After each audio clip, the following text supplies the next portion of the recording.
Assalamu alaikum wa rahmatullahi ta'ala wa barakatuh. Nous allons dans cette vidéo introductive vous présenter les différents appareils que nous allons devoir utiliser pour la réalisation des TP du S5 du module électronique en licence, enseigné en licence fondamentale L3. Alors, pour cela, nous allons devoir utiliser plusieurs maquettes, des maquettes à base de circuits imprimés. Et pour cela, nous allons devoir faire les connexions par le biais de pantés.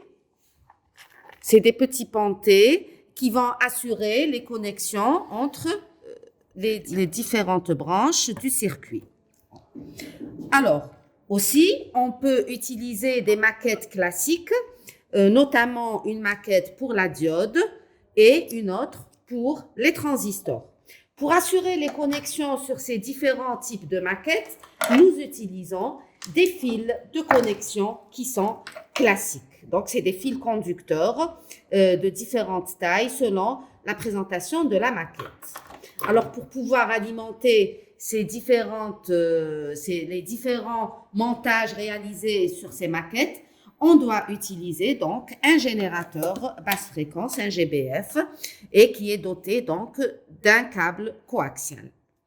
Et la mesure ou la lecture de la mesure se fera par le biais d'un oscilloscope qui est, comme vous le savez, un double voltmètre, donc doté de deux canaux, le canal 1 et le canal 2. Pour pouvoir prendre la mesure, on a besoin aussi de câbles coaxiaux. Alors, nous allons voir avec plus de détails les deux appareils essentiels pour nos TP. Donc, commençons par l'alimentation qui se fait par le biais de ce GBF. Donc, je l'allume et on voit bien que donc, ce GBF, sur la facette externe de ce GBF, nous avons plusieurs boutons. Donc, on va expliquer chacun de ces boutons. Alors, ces trois boutons du milieu, il faut qu'ils soient en position extrême pour le calibrage de l'appareil. Ce n'est pas la peine de les toucher dans toute la suite. Alors, nous avons donc un vernier de fréquence qui me fait varier donc la fréquence et nous avons plusieurs boutons qui vont avec. Donc, sur ces boutons, nous avons 1M, 100K, 10K, 1K, 100, 10, 1, etc. On va voir comment ça fonctionne. Et ici, nous avons donc trois boutons sur lesquels nous avons l'insigne d'une sinusoïde, d'un signal triangulaire et d'un signal carré. Alors, ceci veut dire que le signal délivré par ce générateur pourrait être sinusoïdal, signal triangulaire ou bien carré.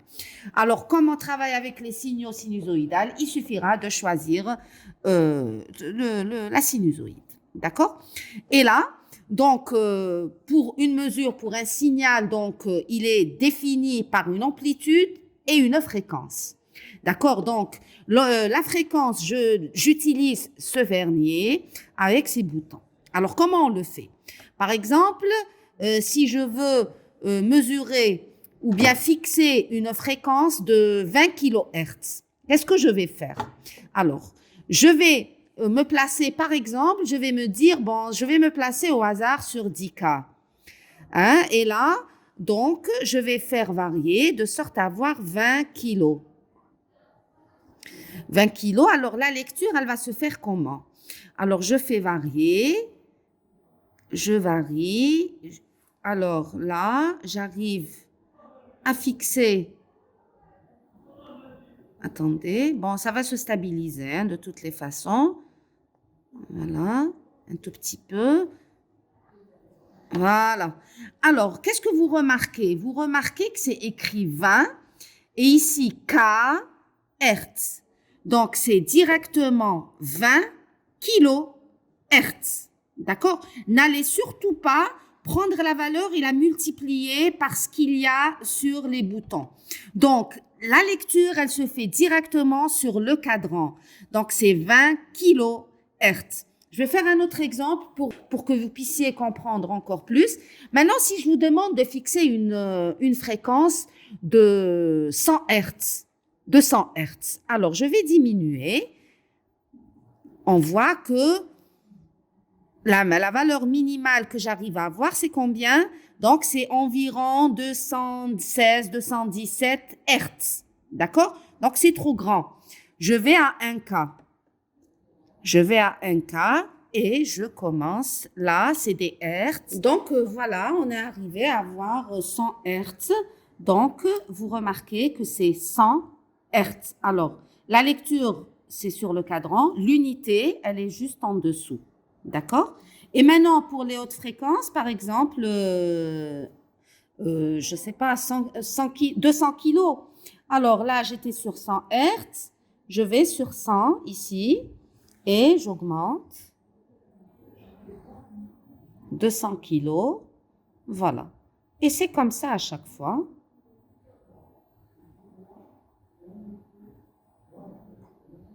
Voilà. Ça va se stabiliser en tous les cas. Alors, il y a deux boutons dont il est très, très important de parler. C'est lorsque vous avez des tensions donc faibles que vous devez appliquer à l'entrée de vos circuits et dont le générateur ne peut pas vous délivrer. Alors, pour atténuer le signal délivré par le générateur, on a deux façons. Donc, ce bouton amplitude avec lequel je varie l'amplitude de mon signal, quand je le fais sortir, il va m'apporter une atténuation de moins 20 décibels. D'accord? Et si cette opération ne suffit pas, qu'est-ce qu'on pourrait faire? On pourrait activer ce bouton qui est à l'extrême de votre appareil et je l'active et ça apporte aussi une atténuation supplémentaire à votre signal. Voilà, donc normalement, j'ai tout dit par rapport à l'utilisation du GBF. Passons à la présentation de l'oscillo. Donc, c'est celui-là. Donc, normalement, vous le connaissez, vous l'avez déjà utilisé. On commence par l'allumer. Première des choses, quand on rentre dans un laboratoire d'électronique, il faut commencer par allumer les oscillos pour leur laisser le temps de chauffer. Alors, la première des choses qu'on aura, c'est ce trait. Alors, soit on a un trait, soit j'ai donc, si cette base de temps est activée et désactivée, je vais avoir un spot. Hein, mais le mieux, c'est d'avoir le trait. Alors là, qu'est-ce que vous remarquez? Ce trait, il peut être incliné, ce n'est pas un problème. Il suffit d'avoir un tournevis pour le réajuster. D'accord?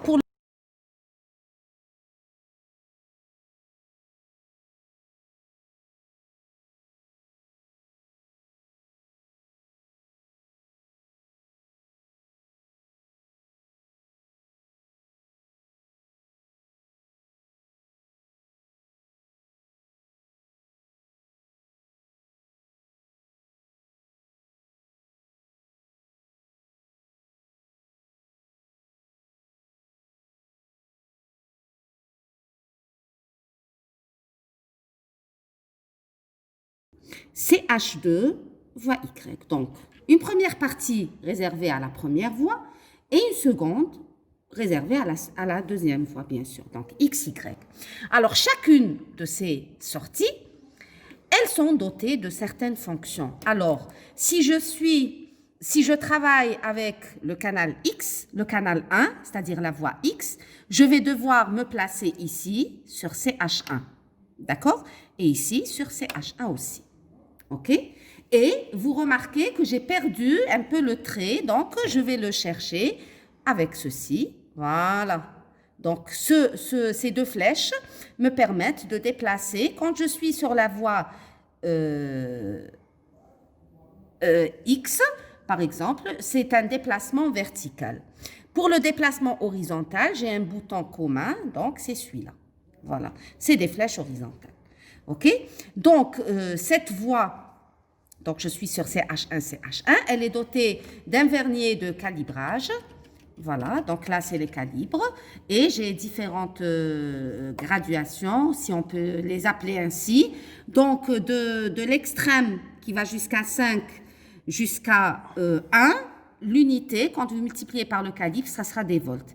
Et le deuxième demi-cercle, ça sera des millivolts. D'accord? On va faire un exemple tout à l'heure de lecture.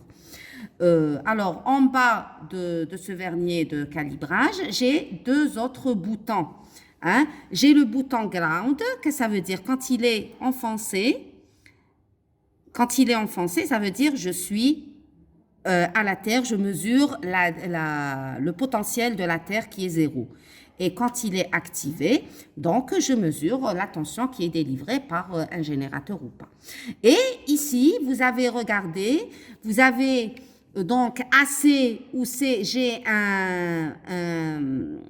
comment dirais-je, un symbole du bouton qui est donc sortant et DC qui montre que ce bouton est enfoncé. Alors regardez, si j'appuie, il va sortir, ça veut dire que je suis en mode AC. Si je l'enfonce, ceci voudra dire que je suis en mode DC. Alors cette fonction me permet, donc AC, c'est quoi? C'est Alternative Current. Et donc je ne pourrai mesurer dans cette position que quand AC, quand il est sortant, je ne pourrai mesurer que la composante alternative de mon signal. Et lorsque le bouton est enfoncé, donc je suis en position DC et je ne pourrai mesurer que la composante directe, donc c'est direct current, et la composante directe, c'est quoi? C'est la composante continue à laquelle est ajoutée la composante alternative. Alors, cette fonctionnalité de cet oscillo, donc le DC et le AC, vous allez bien le voir lorsqu'on va faire le TP sur la diode. Alors, c'est la même chose, je répéterai donc la même chose pour la voie 2. Et donc, je vais vous montrer seulement une chose puisque c'est pareil. Quand je suis sur CH2, je me mets sur CH2.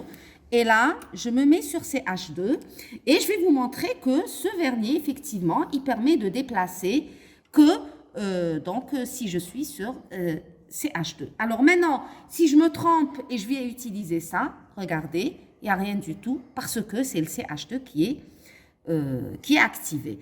Alors là, si vous êtes ici sur AC, donc il faut être sur AC là. Et si vous utilisez le DC, mieux vaut être sur DC. Alors enfin, on va il y a un autre truc. Donc si vous voulez visualiser deux signaux en même temps, vous allez vous mettre sur dual. OK? Donc vous avez les deux traits, celui de X, celui de Y. Alors regardez, si je mets sur CH2, il y a un trait qui disparaît. Si je mets sur CH1, le deuxième disparaît. Si je reviens sur dual, donc j'ai les deux traits. Alors si je veux faire la somme des deux oscillogrammes, donc relative à la voie X et à la voie Y, il suffit de mettre sur AD. Donc c'est addition. D'accord? Et si je veux inverser le signal du canal 2, il suffit d'activer le bouton inverse. OK? Donc j'ai un bouton inverse ici. Alors ça, c'est pour ce qui est de la mesure du signal sur la voie X. Donc le signal sur l'axe des Y. OK? Donc comme vous le savez, tout graphe présente donc deux axes, on le trace sur un axe donc XY. Donc ces deux verniers et ces deux voies me permettent donc de régler les paramètres pour la visualisation du signal sur l'axe des Y.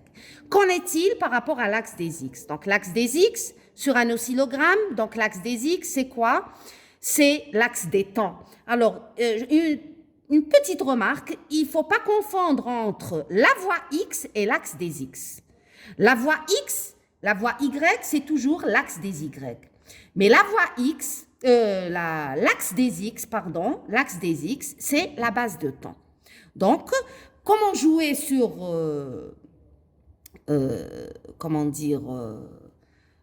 l'échelle de l'axe des temps, eh ben, c'est ce vernier donc, qui contrôle la base de temps. Alors, si je ne veux pas avoir donc une variation en fonction du temps, Par exemple, j'ai deux signaux, l'un qui sort de X, l'autre l'un sort de la voie X, le deuxième sort de la voie Y. Si je veux visualiser Y en fonction de X, il suffit tout simplement d'annuler la base de temps. Ici, je me mets à 0 et j'active ce bouton. Et les deux traits se transforment donc en un spot. OK? Donc là, en temps voulu, on le verra. Là, je fais une présentation globale. Alors, je reviens, je réactive ma base des temps et donc, tout comme le vernier des calibrages pour la voie X et Y, ici, donc, selon la position de mon vernier, je vais avoir un calibre adéquat. Alors voilà, donc la première, si je choisis une position sur la première partie ou bien le premier demi-cercle, je vais avoir des temps mesurés en millisecondes. Maintenant, si je me positionne dans la seconde partie, je vais avoir des temps qui seraient mesurés en microsecondes. Alors, le choix, bien entendu, il dépendra des valeurs que vous avez à mesurer. Voilà.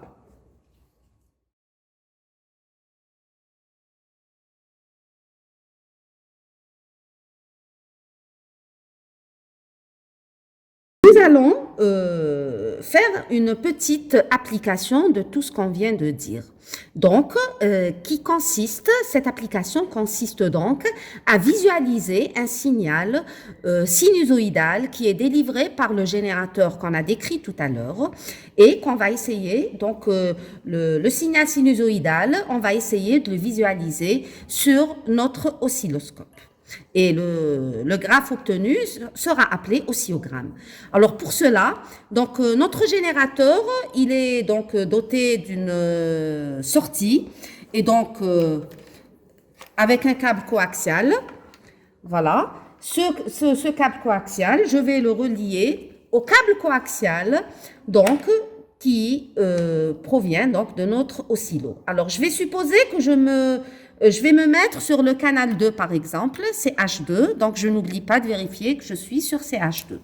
Alors pour pouvoir mesurer la DDP au bord de mon générateur, il suffira de relier mes deux câbles coaxiaux, donc le rouge avec le rouge, voilà, et le noir avec le noir.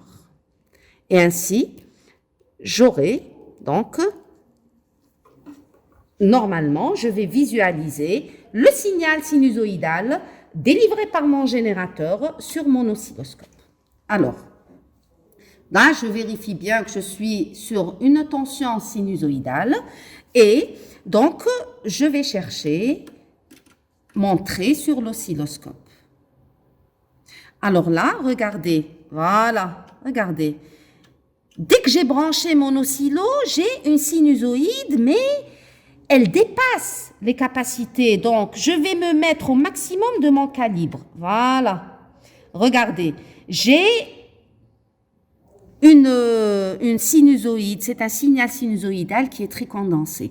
Qu'est-ce que ça veut dire? Alors là, pour augmenter l'amplitude, bon, pour zoomer l'amplitude et non pas l'augmenter, parce que l'amplitude, elle est fixée avec ce bouton qui est fixe. Donc, pour zoomer, donc je joue sur le calibre. Voilà. Et j'augmente. Pour avoir toute la sinusoïde, je joue sur la base de temps. Très bien. OK?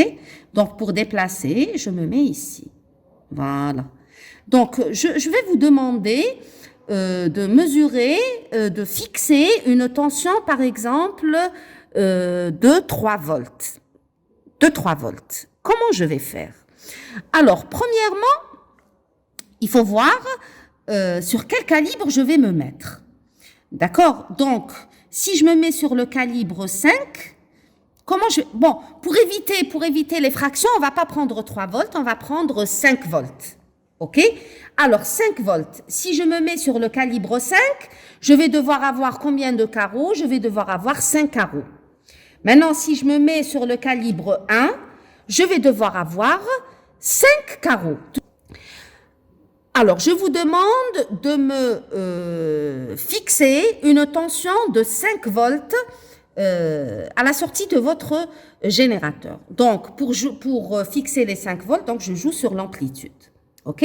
Mais avant de commencer à faire varier ce bouton, il faudra savoir quel calibre allons-nous utiliser.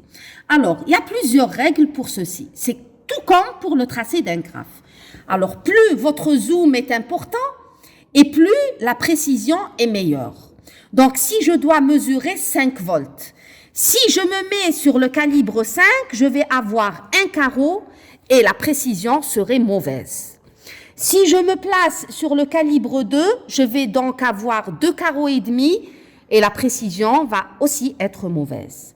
Si je me place sur le calibre 1, je vais devoir avoir 5 carreaux.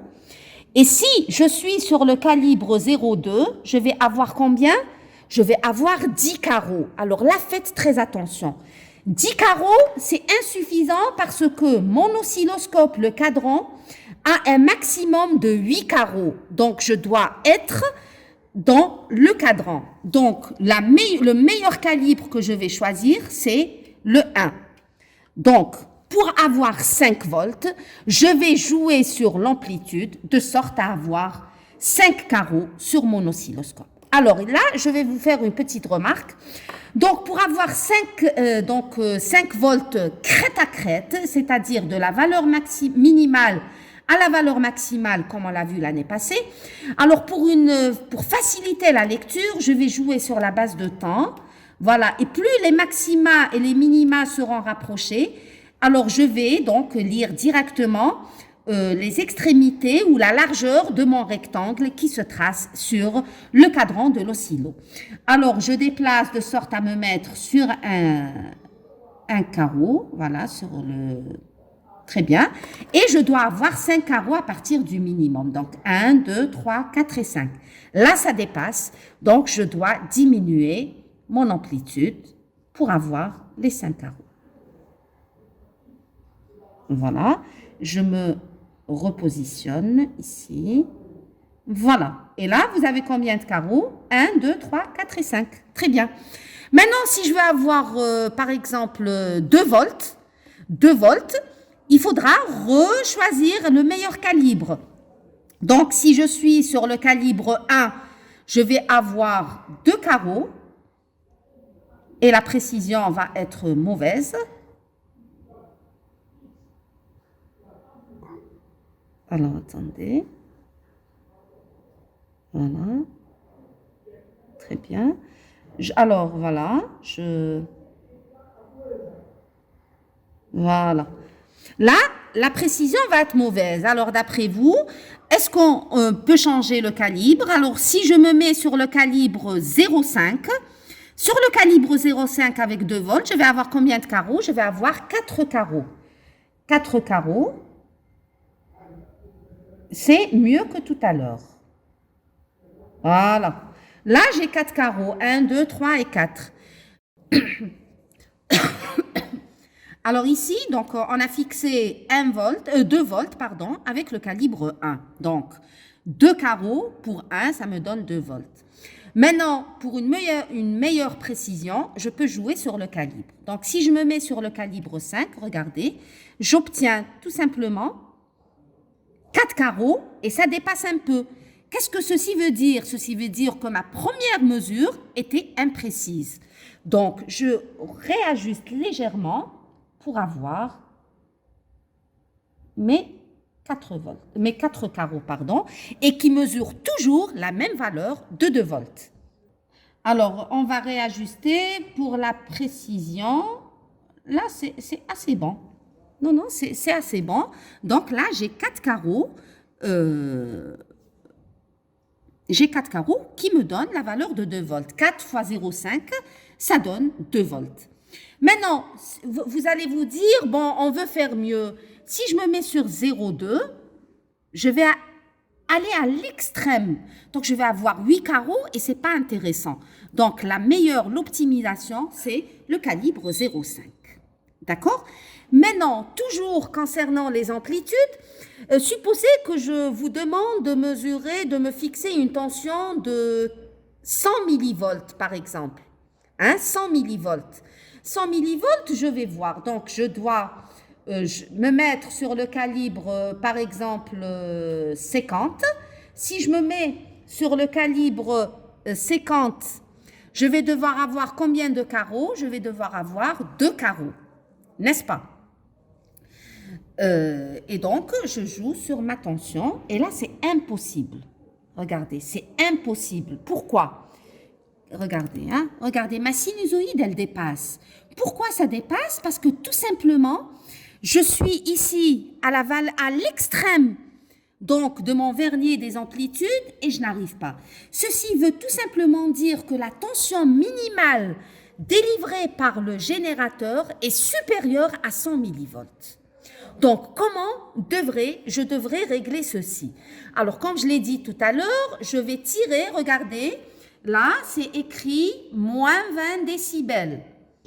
Alors là, c'est en orange. Je tire et j'ai une atténuation de mon signal. D'accord? J'ai une atténuation de mon signal. Je joue sur la base des temps pour pouvoir donc voir ce que ça va me donner. Alors là, regardez, là, je peux jouer, j'ai 2 carreaux. Là, j'ai 2 carreaux avec un calibre de combien? Un calibre de... Je suis sur le calibre 50. Donc, 50 fois 2, c'est 100 millivolts. D'accord? On va voir si on peut améliorer la lecture. Alors, juste à côté, c'est le calibre 20. OK? Et donc, si je me mets sur le calibre 20, la précision, elle va être meilleure.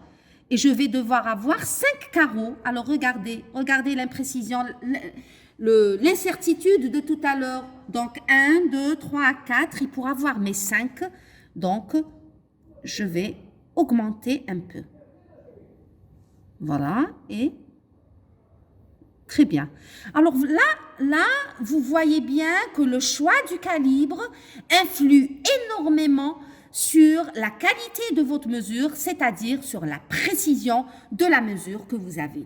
Donc, c'est à vous de choisir le bon calibre. D'accord? Donc, regardez, voilà, là, j'ai 5 carreaux. Maintenant, un autre petit exemple, supposez que je vous demande de fixer 20 millivolts ou bien 40 millivolts. 40 millivolts, est-ce que j'arriverai à le faire? Regardez là, je suis sur le calibre 20, j'ai 5 carreaux. Je diminue encore et c'est pas possible, je suis à mon minimum. Et donc, avec cette position, je ne peux pas fixer 40 millivolts ainsi. Donc, je fais appel à cette deuxième fonctionnalité de mon GBF et j'active la deuxième atténuation. D'accord? Et ça s'est allumé ici. Très bien. Donc, 20 millivolts. Alors, avant de commencer à faire varier, je vais me placer, par exemple, je suis déjà sur 20. Alors, regardez, ça va me donner, donc, je vais devoir avoir un carreau. Et un carreau, c'est vraiment imprécis. Donc, je change de calibre. Le calibre suivant, c'est combien? C'est 10 millivolts. J'avais demandé de faire combien? De faire 40 millivolts. Alors, je reviens, pardon. 40 millivolts, si je suis sur le calibre 20, je dois avoir 2 carreaux. 2 carreaux, donc j'augmente. Voilà. Voilà. Et je déplace pour pouvoir lire facilement. Voilà. C'est difficile. Là, c'est le contact. Hein. Ça n'a rien à voir avec l'oscillo. Des fois, c'est le contact qui est mal fait, qui est mauvais.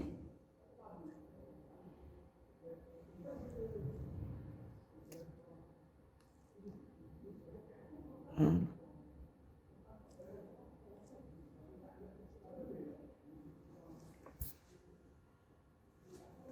J'arrive pas à faire 40.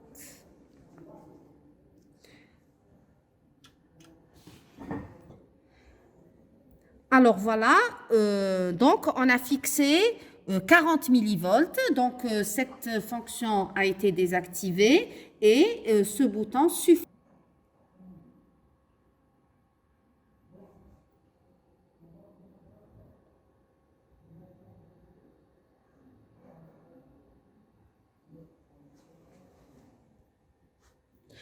Alors, on a fixé 40 millivolts, donc avec un calibre 20.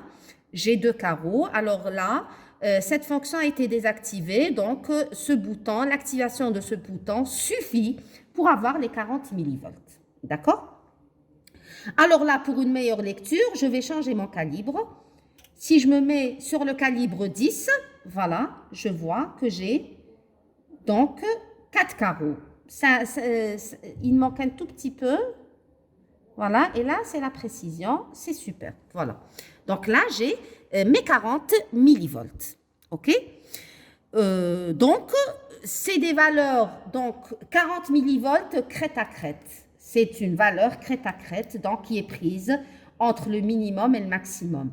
Bien sûr, comme on l'a vu en cours l'année passée, la valeur crête, donc elle est prise entre le 0 et le maximum. Donc, c'est la moitié de la valeur crête à crête. OK? Donc, ça, c'est pour ce qui est de la lecture, donc, de la tension. Qu'en est-il de la lecture sur l'axe des X, c'est-à-dire l'axe des temps?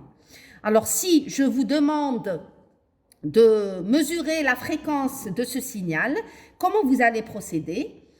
Comment vous allez procéder? Eh bien, il suffira donc de prendre la base de temps, donc le calibre, puisque la base de temps, c'est un calibre, donc il faudra calibrer le temps avec le bon calibre, pour donner la meilleure précision possible. Et donc, là, regardez, je prends donc une sinusoïde, par exemple, le début de la sinusoïde, il est là.